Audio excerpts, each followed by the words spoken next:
आप सभी का स्वागत है मेरे चैनल मूवी केमिस्ट्री में। आज अपन पढ़ रहे हैं अपने क्लास 12 के चैप्टर 7 पी ब्लॉक एलिमेंट में। ठीक है, पी ब्लॉक एलिमेंट में अपन यहाँ पे चैप्टर 7 था अपना पी ब्लॉक एलिमेंट्स, और पी ब्लॉक एलिमेंट्स में अपन ग्रुप 16 पढ़ रहे हैं। ग्रुप 16 में आज का अपना टॉपिक है ओजोन। ठीक है, ओजोन क्या होती है? ओजोन को ऑक्सीजन का एलोट्रोप बोला जाता है। ठीक है, ozone is the allotrope of oxygen, allotrope of oxygen. ठीक है, और ओजोन जो होती है ये अपने एटमॉस्फेयर में प्रेजेंट रहती है ओजोन लेयर की फॉर्म में, और ये अपने को प्रोटेक्शन प्रोवाइड करवाती है किससे? हार्मफुल यूवी रेज से, और अपने अर्थ को सेफ रखती है। ठीक है, ये ओजोन के बारे में जनरल इंट्रोडक्शन है जो सभी जानते हैं, ऑब्वियस सी बात है। और उसके बाद अपन ओजोन को क्या है ना, 3 पार्ट में पढ़ेंगे। ओजोन को अपन पढ़ेंगे प्रिपरेशन, देन उसके बाद प्रॉपर्टीज, और देन उसके बाद यूजेस। प्रिपरेशन जो ओजोन की अपने एटमॉस्फेयर में होती है वो होती है सनलाइट की प्रेजेंस में एटमॉस्फेरिक ऑक्सीजन से। एटमॉस्फेरिक ऑक्सीजन से सनलाइट की प्रेजेंस में ऑक्सीजन से क्या बनती है? ओजोन बनती है। बट जब आप इसको लेबोरेटरी में बना रहे हैं तो यहाँ पे आपको प्रिपरेशन की जाती है, वो होती है कि आप ऑक्सीजन पे इलेक्ट्रिकल डिस्चार्ज अप्लाई करते हैं, है ना। इलेक्ट्रिकल चार्ज अप्लाई करते हैं या उसको थोड़ी हीट करते हैं, तो ऑक्सीजन जो होता है वो मॉलिक्यूल एटम्स में टूट जाती है। उसके बाद ऑक्सीजन के जो ये एटम्स हैं वो वापस ऑक्सीजन के साथ रिएक्ट करके क्या बनाते हैं? ओजोन बनाते हैं।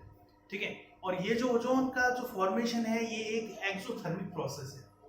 ये एक एक्सोथर्मिक प्रोसेस है। इसका मतलब क्या है? यहाँ पे हीट क्या हो रही है? इवॉल्व हो रही है, बाहर निकल रही है। ठीक है, एक एक्सोथर्मिक प्रोसेस होता है। और उसके बाद जब बात करेंगे अपन आगे की, तो आगे की बात में ये होता है कि यहाँ पे ओजोन का जो ये मिक्सचर है, ठीक है, इसमें ऑक्सीजन और ओजोन जो है वो इंटर कन्वर्टेबल होंगे। इस तरीके से प्रेजेंट होगा जैसे 3O2 इक्विलिब्रियम 2O3, मतलब इस साइड भी चेंज हो सकता है, फॉरवर्ड और बैकवर्ड दोनों साइड। तो 3O2 2O3, तो इसमें इसको जो होते हैं ये 5 to 10% अपने को ओजोन का जो मिक्सचर मिलता है। ठीक है, 5 to 10% अपने को यहाँ पे ओजोन का मिक्सचर मिलता है जिसको ओजोनेटेड ऑक्सीजन बोला जाता है। ठीक है, या ओजोनाइजिंग ऑक्सीजन बोला जाता है। और उसके बाद जिसमें ये प्रोसेस करवाया जाता है उसको ओजोनाइजर बोला जाता है। एक apparatus होता है जिसमें ये प्रोसीजर करवाया जाता है, उसको ओजोनाइजर बोला जाता है, जिसमें ओजोन का फॉर्मेशन करवाया जा रहा है। ओके, और इसके बाद जब अपन बात करते हैं, ये तो ओजोन की प्रिपरेशन की बात आती है। इसके बाद बात आती है ओजोन की प्रॉपर्टीज। ओजोन की प्रॉपर्टीज की जिस टाइम बात की जाती है तो सबसे पहली प्रॉपर्टी यही होती है कि इसका कलर जो होता है वो ब्लू कलर होता है। तो ब्लू कलर की गैस होती है, पेल ब्लू कलर।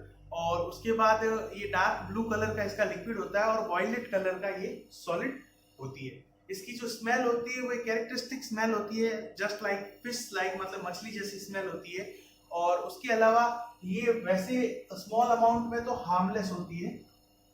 इसका जो स्मॉल अमाउंट होता है वो हार्मलेस होता है, मतलब कोई अपने को नुकसान नहीं पहुंचाता। बट जब इसका अमाउंट 100 ppm से अबव चला जाता है, अगर ये अबव 100 ppm प्रेजेंट रहती है, तो उसके कारण क्या होता है कि मतलब रेस्पिरेटरी जो ब्रीदिंग प्रॉब्लम्स होती हैं वो हो सकती हैं, जैसे नॉजिया हो सकता है, ठीक है, हेडेक हो सकता है, वो सारी चीजें हो सकती हैं। अबव 100 ppm अगर इसका कह सकते हैं कंसंट्रेशन बढ़ जाती है। उसके अलावा ओजोन जो होती है वो थर्मली अनस्टेबल मॉलिक्यूल है। ओजोन जो होता है वो थर्मली अनस्टेबल होता है, थर्मली अनस्टेबल होता है। और ये क्या होता है? इजीली डिग्रेड हो जाता है। ओजोन इजीली डिग्रेड होके ऑक्सीजन और नेसेंट ऑक्सीजन बनाते हैं। नेसेंट ऑक्सीजन का मतलब ये होता है कि ऑक्सीजन का एक एटम, ठीक है, ऑक्सीजन का एक एटम जो कि बहुत रिएक्टिव होता है, टू मच रिएक्टिव स्पीसीज है ये बहुत ही ज्यादा रिएक्टिव होता है और इसके बहुत यूज है। ठीक है, तो थर्मली अनस्टेबल होती है ओजोन। यहाँ पे इसकी जो डेल जी की वैल्यू होती है वो बहुत ही ज्यादा नेगेटिव होती है, इस कारण ये प्रोसेस इजीली हो जाता है, और इजीली ये प्रोसेस होके अपने को ऑक्सीजन और नेसेंट ऑक्सीजन मिलती है। अब नेसेंट ऑक्सीजन जो होती है बहुत ज्यादा रिएक्टिव होती है, इस कारण ओजोन एक ऑक्सीडाइजिंग एजेंट की फॉर्म में भी काम करता है। ओजोन एक ऑक्सीडाइजिंग एजेंट होता है, स्ट्रॉन्ग ऑक्सीडाइजिंग एजेंट होता है ओजोन। क्यों? क्योंकि यहाँ पे जो ये नेसेंट ऑक्सीजन निकलती है ये एक स्ट्रॉन्ग ऑक्सीडाइजर है और ये आसानी से रिएक्ट कर लेती है। तो ऑक्सीडाइजिंग एजेंट की फॉर्म में इसकी बहुत से यूज है, जैसे ये लेड सल्फाइड को लेड सल्फेट में कन्वर्ट कर देते हैं, ठीक है, यहाँ पे ये ऑक्सीडेशन कर रहे हैं। आयोडाइड आयन को ओजोन जो है वो किस में कन्वर्ट कर देती है? आयोडाइड आयंस को आयोडीन में कन्वर्ट कर देती है, ठीक है। तो ये मान सकते हैं। तो इस तरीके से ये अपने को ऑक्सीडाइजिंग इसकी प्रॉपर्टीज देखने को मिलती है। उसके अलावा एक प्रोसीजर होता है कि ओजोन जो है वो किस मिक्सचर में कितनी प्रेजेंट है या कितना अमाउंट ऑफ ओजोन का प्रेजेंट है, उसको एस्टिमेट कैसे किया जाए। तो ओजोन का एस्टिमेशन किया जाता है टाइट्रेशन के द्वारा। टाइट्रेशन करते हैं। अब टाइट्रेशन जो है वहां पे ये किस तरीके से किया जाता है वो देखते हैं कि ओजोन का जो सबसे पहले Ki ओजोन जो है पोटेशियम आयोडाइड के साथ रिएक्ट करता है। तो Ki plus borate buffer, Ki plus borate buffer लिया जाता है, ठीक है। और उसके बाद क्या होता है कि जब इसके साथ ओजोन की रिएक्शन करवाई जाती है, इसके साथ जब ओजोन की रिएक्शन होती है तब ओजोन की रिएक्शन होने पर ये क्या रिलीज करता है? आयोडीन। और ये जो आयोडीन होती है इसको किसके अगेंस्ट टाइट्रेट किया जाता है? इसको किया जाता है सोडियम थायोसल्फेट के अगेंस्ट। इसको सोडियम थायोसल्फेट के अगेंस्ट टाइट्रेट करके और ओजोन का एस्टिमेटेड अमाउंट निकाला जाता है।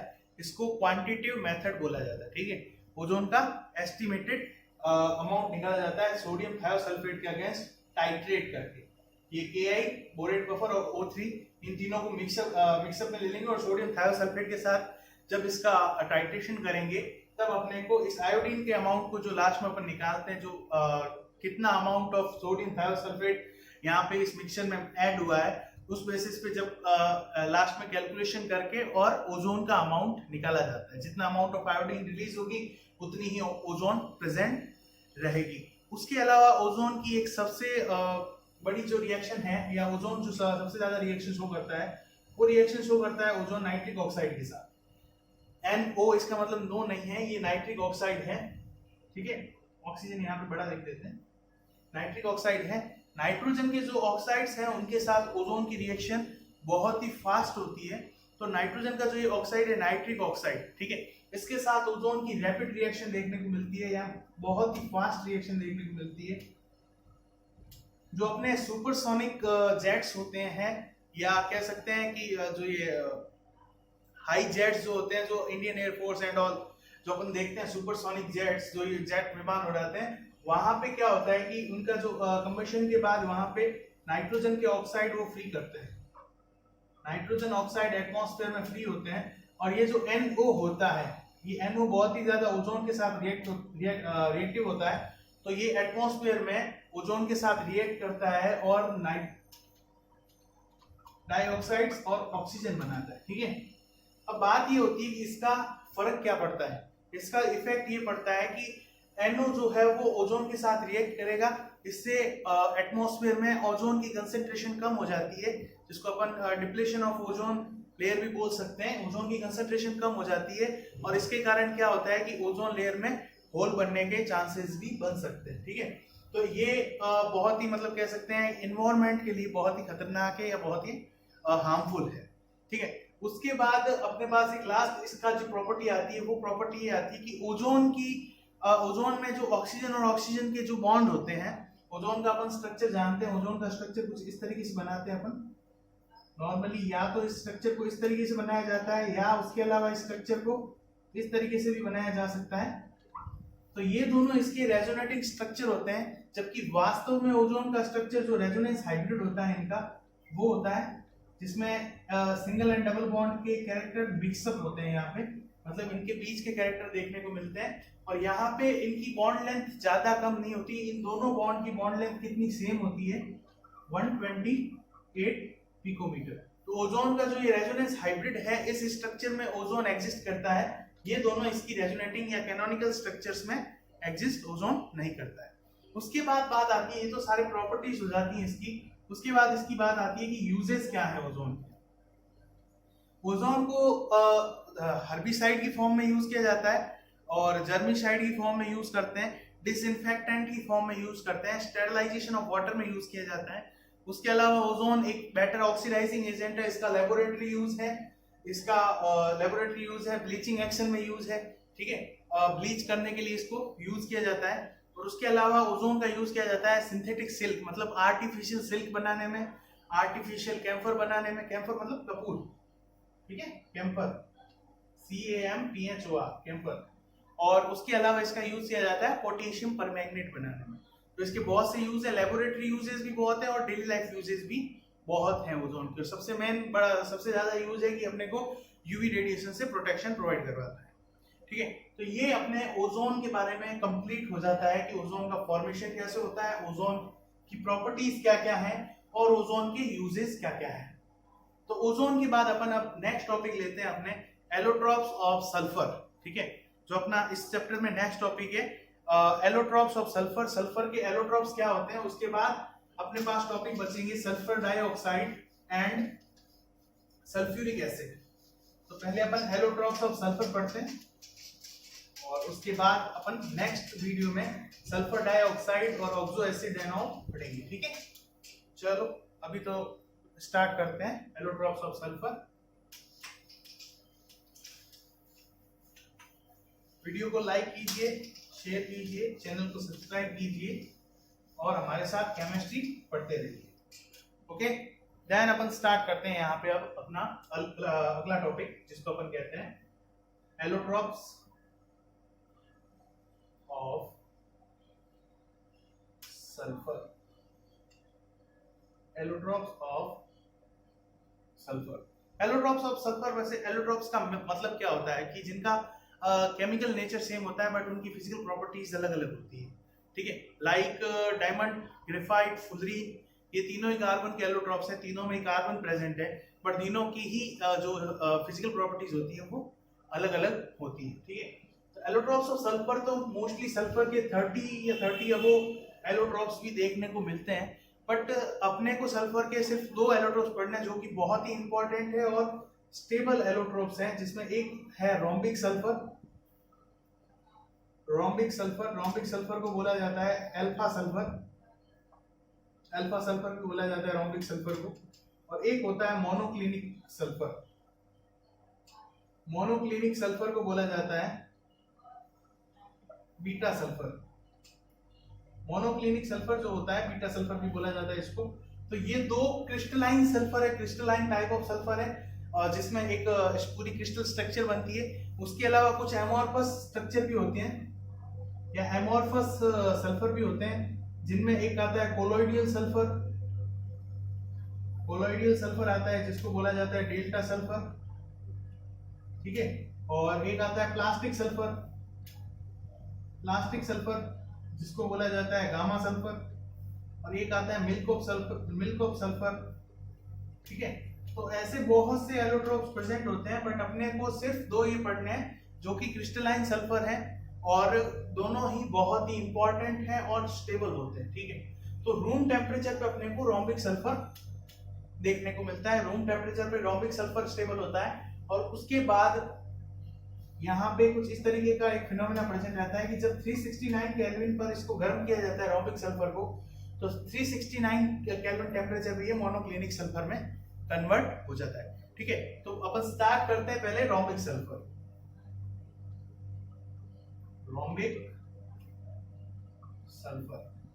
अच्छा, एक बात ये है कि कहीं कहीं अपने को सल्फर की स्पेलिंग ये मिलती है SULPHUR और कहीं कहीं पे ये मिलती है SULFUR। दोनों ही स्पेलिंग राइट है, इसमें दोनों में कोई प्रॉब्लम नहीं। पहले इस तरीके से लिखा जाता था, आजकल इसको इस तरीके से लिखा जाता है, तो दोनों ही आप राइट है, आराम से लिख सकते हैं।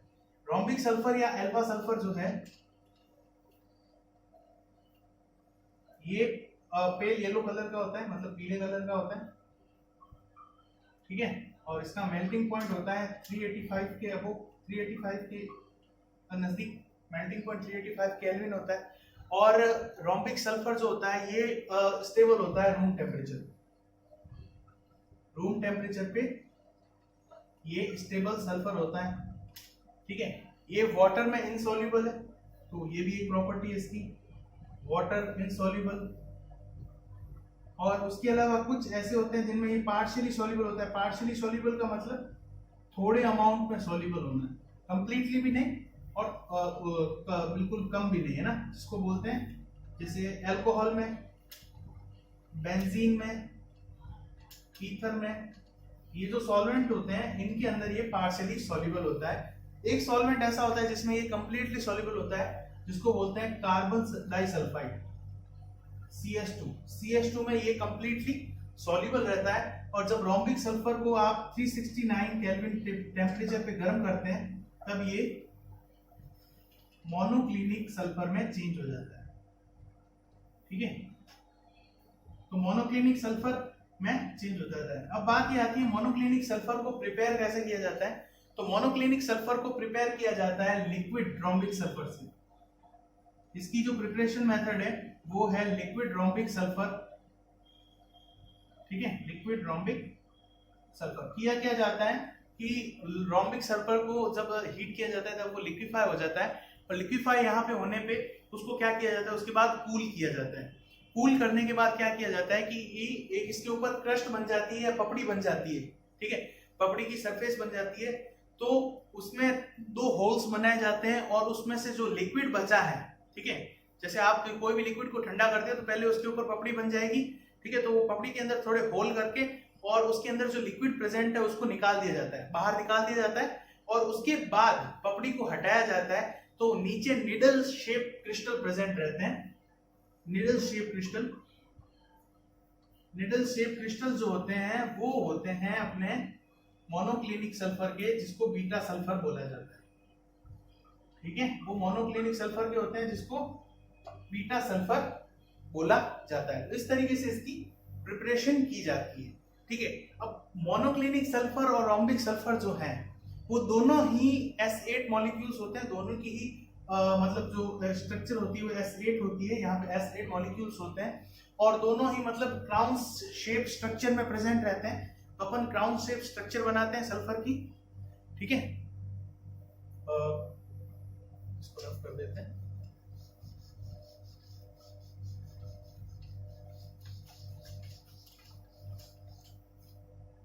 क्राउन शेप स्ट्रक्चर में प्रेजेंट रहते हैं जिसको बोला जाता है पकड़ स्ट्रक्चर, ठीक है। क्राउन शेप स्ट्रक्चर का मतलब है बिल्कुल ताज की तरह। तो क्राउन शेप स्ट्रक्चर में कुछ इस तरीके से सल्फर की स्ट्रक्चर होती है, ये sulphur sulphur sulphur and sulphur और सल्फर एंड सल्फर, ये कुछ 8 सल्फर कुछ इस तरीके से जुड़े रहते हैं आपस में। ये देखिए, ये बिल्कुल एक क्राउन की तरह है या उल्टे डब्लू की तरह दिख रही है। तो ये जो क्राउन शेप स्ट्रक्चर होती है इसको बोला जाता है S8 मॉलिक्यूल के लिए, ठीक है। और ये स्ट्रक्चर मोनोक्लिनिक में भी देखी जाती है और रोम्बोहेड्रल यानी रोम्बिक में भी देखी जाती है, ठीक है। तो ये स्ट्रक्चर इन दोनों में प्रेजेंट रहती है। अब एक बात ये होती है कि ये जो 369 के केल्विन है, ठीक है, या इसको 96 डिग्री सेंटीग्रेड केल्विन होता है, टेम्परेचर होता है, इस पे अगर इसके अबो है तो आपको मोनोक्लिनिक सल्फर मिलेगा, अगर इसके बेलो है तो आपको रोम्बिक सल्फर मिलेगा। और इस टेम्परेचर पे दोनों ही सल्फर क्या होते हैं, बोथ सल्फर या both type of sulphur stable, है ना, दोनों ही टाइप के सल्फर क्या होते हैं, स्टेबल होते हैं, इसलिए इसको ट्रांजिशन टेम्परेचर बोला जाता है। ट्रांजिशन टेम्परेचर मतलब एक स्टेज से दूसरे स्टेज में ट्रांजिशन हो रहा है, तो ट्रांजिशन टेम्परेचर बोला जाता है इस टेम्परेचर को। तो सल्फर के लिए ट्रांजिशन टेम्परेचर कितना होता है, 96 डिग्री सेंटीग्रेड या 369 केल्विन, ठीक है। उसके अलावा क्या है ना कि अपने को कुछ और भी एलोट्रॉप्स देखने को मिलते हैं, जैसे उसमें से ही एक है अपन जिसकी स्ट्रक्चर बनाने पड़ते हैं, साइक्लो S6। साइक्लो S6 की जो स्ट्रक्चर होती है वो बिल्कुल चेयर लाइक होती है। इस तरीके से इसकी स्ट्रक्चर बनती है चेयर लाइक, जहां पे सल्फर जो है वो इस तरीके से प्रेजेंट रहते हैं, 6 सल्फर एटम्स प्रेजेंट रहते हैं। अब ये चेयर लाइक कैसे लग रही है, ये चेयर इस तरीके से, अपन जो चेयर देखते हैं ये इस तरीके की चेयर है, इस तरीके से चेयर है ये, ठीक है, ये इस तरीके से। तो ये इस टाइप की चेयर प्रेजेंट रहती है और इसको चेयर स्ट्रक्चर बोला जाता है, ठीक है, क्योंकि ये चेयर स्ट्रक्चर को अडॉप्ट करती है। बात यही होती है कि ये इस स्ट्रक्चर को एडॉप्ट क्यों करते हैं। ये स्ट्रक्चर एडॉप्ट करने का ये रीजन है क्योंकि ये सबसे लो एनर्जी स्ट्रक्चर्स हैं और इनमें इनकी एनर्जी कम होने के कारण ये क्या होते हैं, स्टेबल रहते हैं। इस कारण ये इन स्ट्रक्चर को एडॉप्ट करते हैं। अब कभी कभी ये क्वेश्चन पूछ लिया जाता है कि सल्फर के कौन सी फॉर्म है ना, सल्फर मॉलिक्यूल की कौन सी फॉर्म पैरामैग्नेटिक बिहेवियर शो करती है। क्या शो करती है, पैरामैग्नेटिक बिहेवियर। तो ये कभी कभी क्वेश्चन पूछ लिया जाता है, बहुत ही इंपॉर्टेंट क्वेश्चन है कि कौन सी सल्फर की फॉर्म पैरामैग्नेटिक बिहेवियर शो करती है। तो अपन ने जैसा ऑक्सीजन में पढ़ा था कि उसके एंटी बॉन्डिंग पाई ऑर्बिटल में 2 अनपेयर्ड इलेक्ट्रॉन प्रेजेंट रहते हैं डाई ऑक्सीजन में।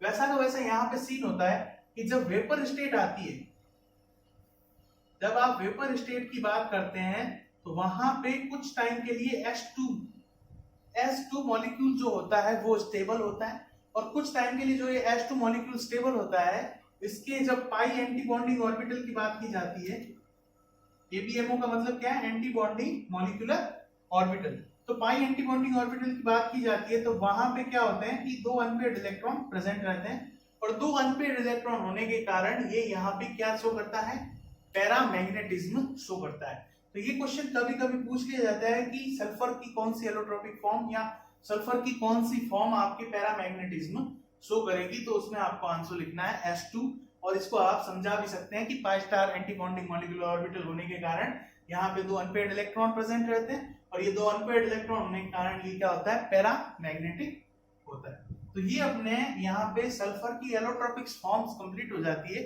सल्फर के एलोट्रोपिक फॉर्म में रोम्बोहेड्रल या रोम्बिक सल्फर और मोनोक्लिनिक सल्फर ही अपने को पढ़ना है क्योंकि ये स्टेबल होते हैं और इम्पोर्टेंट है। तो उसके अलावा बाकी सल्फर्स की बहुत सारी फॉर्म्स बनती है तो बाकी सारी फॉर्म्स अपने को पढ़नी नहीं है। एमोर्फस फॉर्म मैंने आपको इसलिए पढ़ाई है क्योंकि कभी कभी पूछ लिया जाता है कि कुछ एमोर्फस फॉर्म्स के एग्जाम्पल लिख दीजिए या ये कौन सी फॉर्म है, क्रिस्टलाइन और एमोर्फस फॉर्म में क्या डिफरेंस है, तो वो अपने को समझ में आ जाता है। ठीक है, ओके बच्चों, थैंक यू। वीडियो को लाइक करें, शेयर करें, चैनल को सब्सक्राइब करें और केमिस्ट्री पढ़ते रहें हमारे साथ। थैंक यू, नेक्स्ट वीडियो में मिलते हैं।